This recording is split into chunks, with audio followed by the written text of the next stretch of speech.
एक आपकी खिदमत में हम एक रिकॉर्डेड इंटरव्यू पेश करना चाहते हैं। कुछ हफ़्ते पहले हमने एक प्रोग्राम में मुजीबुर रहमान शामी साहब से बात की थी, जो कि रोज़नामा पाकिस्तान के एडिटर हैं, और उनसे हमने पूछा था कि आपने अपने अखबार में एक आर्टिकल दिया है जो कि सरासर तज़हीक आमेज़ है और हमारे जज्बात को मजरू करने का बायस है। तो आप एक ज़ाहिर अखबार है, आपका अच्छी सर्कुलेशन पाकिस्तान में पढ़ा जाता है ये, तो आप इस तरह के जब मैसेजेस देते हैं लोगों को तो ये तो ज़ाहिर नफ़रत को बहुत ज़्यादा भड़काते हैं। उस पर उन्होंने कहा ये पता नहीं किस तरह छप गया, लेकिन अगर कुछ ऐसा छप जाए तो हम उसका इज़ाला करने की कोशिश करते हैं। उसके तकरीबन 2 हफ़्ते के बाद उन्हीं के अखबार में ये एक और आर्टिकल छपा जिसमें कि 1974 की उस कार्रवाई से मुतालिक भुट्टो साहब की तकरीर, जमात अहमदिया को गैर मुस्लिम करार दिए जाना, और फिर उसके बाद जो है वो एक नीचे एक और मजमून है जिसमें उन्होंने रब्वा के स्टेशन पर होने वाले वाक़े की गलत सलत तफसीलात यहाँ पे बग़ैर किसी हवाले, बग़ैर किसी रेफरेंस के यहाँ पे शाया की हुई हैं। तो दोबारा हमने रोज़नामा पाकिस्तान से रब्ता किया और उनसे पूछा कि भाई ये क्या है, इज़ाला तो आप तो कहते थे इज़ाला करेंगे, आपने एक और नफ़रत अंगेज़ मजमून उठा के शाया कर दिया अपने अखबार में। मुजीबुर रहमान शामी साहब से बात नहीं हो सकी, लेकिन रोज़नामा पाकिस्तान के जो एग्जीक्यूटिव ग्रुप एडिटर हैं कुदरतुल्लाह चौधरी साहब, उनसे हमारी बात हुई, उनसे हमने ये मालूम करने की कोशिश की। वो गुफ्तगू इस वक्त हम आपकी खिदमत में पेश करेंगे। जी कुदरतुल्लाह चौधरी साहब, अस्सलाम वालेकुम रहमतुल्लाह। जी वालेकुम अस्सलाम। कुदरतुल्लाह चौधरी साहब, आपसे हम ये पूछना चाहते हैं कि पाकिस्तान में इस वक्त जो फ़िरका वारियत की सूरत हाल है, इसमें अखबारात का क्या किरदार रहा है?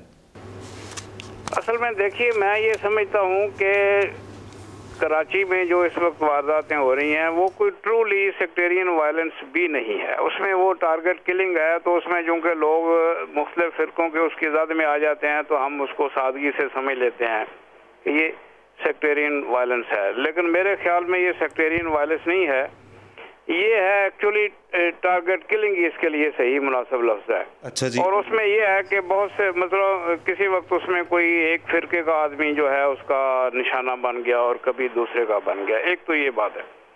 अखबारात जो हैं, मैं ये समझता हूँ कि वो इस सिलसिले में कोई नेगेटिव रोल नहीं प्ले कर रहे। उनका तो सिर्फ ये है कि वो एक वाक़या होता है उसको वो रिपोर्ट कर देते हैं। अब अगर उसको आप तफसील से रिपोर्ट करेंगे तो जाहिर है किसी न किसी पर तो उसकी ज़द पड़ी जाएगी। जी ठीक है। तो मई में जो जमात अहमदिया की मसाजिद पर जो हमले हुए और जिसके नतीजे में बहुत से मासूम अहमदी शहीद हुए, उसे आप किस नज़र से देखते हैं? नहीं, एक्चुअली टेररिज्म ही है। इसलिए कि देखें, जो पहले टेररिज्म की वारदातें होती हैं आपके इल्म में है, उसमें हर तरह के लोग उसका निशाना बन रहे हैं, मसाजिद बन रही हैं, इमाम बारगाहें बन रही हैं, पुलिस के जो फैसिलिटीज़ हैं वो बन रही हैं, जो इसी तरह हत्ता के GHQ में ये वारदात हो चुकी है। तो ये मैं ये समझता हूँ उसी की कंटिन्यूटी है। इस वक्त वो ज़द में आ गए हैं। मगर कुदरतुल्लाह चौधरी साहब, पाकिस्तान में किसी फ़िरके के ख़िलाफ़ आइन में कोई कवानीन मौजूद नहीं है, लेकिन जमात अहमदिया वो वाहिद जमात है जिसके ख़िलाफ़ पाकिस्तान के आइन में तरमीम की गई, उन्हें गैर मुस्लिम करार दिया गया है, और उसके बाद ऑर्डिनेंसेस ऐसे हैं जो कि वाज़े तौर पे जमात अहमदिया के ख़िलाफ़ इम्तियाज़ी कवानीन की शक्ल में मौजूद हैं। उसके बारे में आप क्या कहेंगे? इससे आपको लगता नहीं है कि अहमदी जो हैं वो एक ज़्यादा नाजुक सूरत हाल में चले जाते हैं?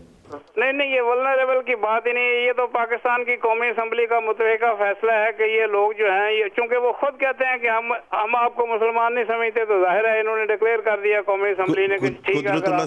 जी कुदरतुल्लाह चौधरी साहब, देखें, मैं इस वक्त आपके साथ बात कर रहा हूँ जमात अहमदिया के ऑफिशियल टेलीविज़न चैनल से। मैं बड़ी ज़िम्मेदारी के साथ आपकी खिदमत में ये गुजारिश करूँगा कि जमात अहमदिया किसी कलमा गो मुसलमान को गैर मुस्लिम नहीं समझती। नहीं, ये तो खैर ये तो पूरी बहस मौजूद है, आप उसका मुतालिया कर रहे हैं असम्बली में। जी, आप कौमी असम्बली की जिस कार्रवाई का जिक्र कर रहे हैं और जो कुछ अर्सा पहले आपने अपने अखबार में पूरा अभी एक आर्टिकल भी उसके ऊपर शाया किया है, भुट्टो साहब की तकरीर उस कार्रवाई के हवाले से, जिस वो असम्बली की कार्रवाई जिसमें अहमदियों को गैर मुस्लिम करार दिया गया। जब आप ऐसे आर्टिकल्स छापते हैं तो आप कभी ये मुतालबा क्यों नहीं हुकूमत से करते अपने अखबार के ज़रिए से कि वो कार्रवाई जो इतने बड़े मसले की बुनियाद बनी हुई है, या जो आप लोगों के बकौल जिसे आप समझते हैं कि इतना बड़ा मसला जिससे हल हो गया, उस कार्रवाई को शाया क्यों करने का मुतालबा नहीं करते आप? वो पूरी छप चुकी है, आप चाहें तो मैं आपको भिजवा दूंगा। कहाँ छप चुकी है जनाब? हमें भी कुछ बताएं, कहाँ छपी है ये? वो पाकिस्तान में अवेलेबल है, मुझे आप एड्रेस दें, मैं आपको पूरी कार्रवाई भेज देता हूँ एनी टाइम। वो कौमी असम्बली के रिकॉर्ड में भी हुआ है, किताबी शक्ल में भी मौजूद है, वहीं से तो हमने लिया ये तकरीर जो है।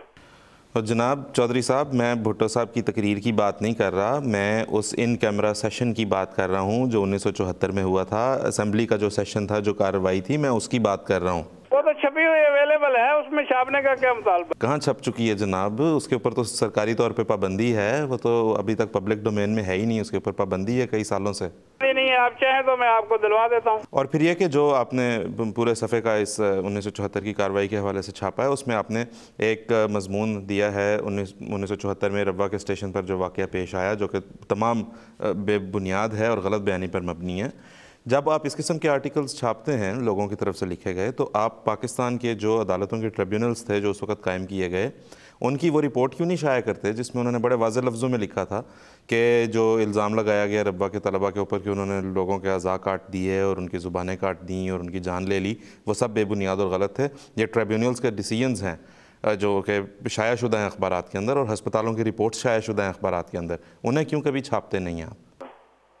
देखिए, ये तो एक तारीखी बात है, कौमी असम्बली का रिकॉर्ड है, वज़ीर आज़म की गुफ्तगू है, और ऐसे वज़ीर आज़म की गुफ्तगू है जो पीपल्स पार्टी का वज़ीर आज़म था। मैं तो जस्टिस समदानी की रिपोर्ट क्यों नहीं छापते आप, मैं ये पूछना चाह रहा हूँ आपसे। अच्छा, वो भी छप सकती है अगर कोई अवेलेबल हो तो। जी ठीक है कुदरतुल्लाह चौधरी साहब, इंशाअल्लाह ताला हम आपको अवेलेबल करेंगे, वो सारी चीज़ें हम आपको मुहैया करेंगे, और लेकिन उसके बाद आपसे ये तवक्को रखेंगे कि आप उसको छापेंगे भी। आप भेज दें। ठीक है, ये चीज़ें छपती रहती हैं हमारे यहाँ भी।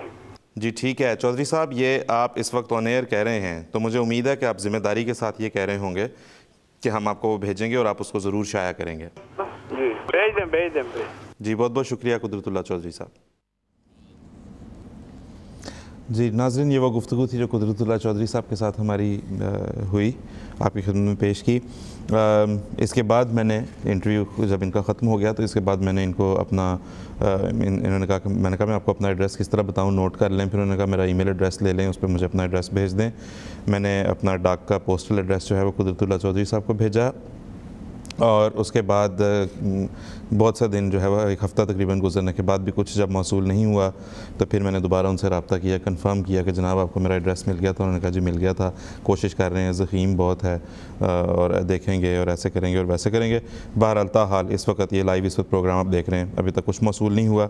इसी तरह से हमने वो तमाम जो ट्रिब्यूनल के जो इनिशियल रिपोर्ट्स थी और उसके बाद अस्पतालों की जो रिपोर्ट्स थी, उस झूठे प्रोपेगेंडा के ख़िलाफ़ जो ये झूठा प्रोपेगेंडा किया गया था कि तलबा के अज़ा काट दिए गए और ज़ुबानें काट दी गई और पता नहीं क्या कुछ किया गया, तो बड़ी क्लियर रिपोर्ट्स थी हॉस्पिटल्स की तरफ से भी और ट्रिब्यूनल्स की तरफ से भी कि ऐसा कुछ नहीं हुआ। वो और उन वाक़यात के हक़ाइक़ पर मबनी एक मज़मून हम रोज़नामा पाकिस्तान को अरसाल कर चुके हैं, और इस वक्त जबकि हम ये बात कर रहे हैं कोई रिस्पॉन्स उनकी तरफ से अभी तक नहीं मिला। ये जवाब है उनका भी जो अभी नवाए वक्त के हवाले से एक साहब ने फ़ोन करके, मोहम्मद अहमद साहब ने पाकिस्तान से बात की, तो इन अखबारात की तो हकीकत ये है कि इनको तो कोई भी ऐसी चीज़ जो कि इनका अखबार बेच सकती हो वो उसे छापने में उनको कोई कबाहत महसूस नहीं होती। दुनिया उसके बारे में क्या सोचती होगी, किस किस्म का मैसेज ये दे रहे हैं, येलो जर्नलिज़म के अलंबरदार बने हुए हैं, उन्हें किसी किस्म की बात की परवाह नहीं है। तो लिहाजा इन अखबारात की बात पे तो कान धरना वैसे ही जो है वो मुनासिब नहीं है।